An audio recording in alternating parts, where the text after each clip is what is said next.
Chennaiyin FC गोवाचो सहमालक श्रीनिवास धेप्याड कॉन्फ्लिक्ट ऑफ इंट्रस्टाचो मुद्दो एआयएफएफा मुखार काडला.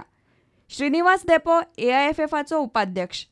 एआयएफएफाचे पदाधिकाऱ्यांची टीम आयएसएलान आशिल्ल्यान तांचे अखिल भारतीय फुटबॉल संघटनेंतल्या पदाचो तांचे टिमीविशीं जावपी निर्णयांचेर प्रभाव पडूं येता म्हूण चेन्नईन एफसीन एआयएफएफा कडेन आर्ग्युमेंट घाला.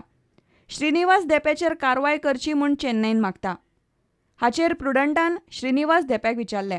तो म्हणटा हे विशीं एआयएफएफा कडल्यान आपल्याक कांयच येवंक ना, ताका लागून ताचेर उलोवपाचो प्रस्नच येना. आयएसएलाच्या डिसेंबरांत जाल्ले फायनली वेळार एफसी गोवा आनी चेन्नईन एफसी मदीं जाल्ल्या काचकी एआयएफएफ चवकशी करता. एफसी गोवा आनी चेन्नईन एफसीच्या खेळगड्यां मदीं पेटिल्ले. उपरांत एफसी गोवान इनामां वांटपाच्या सुवाळ्याचेर बहिश्कार घाल्लो. एआयएफएफाच्या शिस्तभंग समितीन प्रकरणाची चवकशी करून एफसी गोवाक 50 लाखांची फायन घाल्ली. ताका एफसी गोवान आव्हान दिल्लें. आयएसएलय प्रकरणाची चवकशी करता. एकाच गजाली खातीर 2 वेगवेगळ्यो चवकश्यो करून फायन घालप निसर्गीक न्यायाआड म्हूण एफसी गोवा म्हणटा.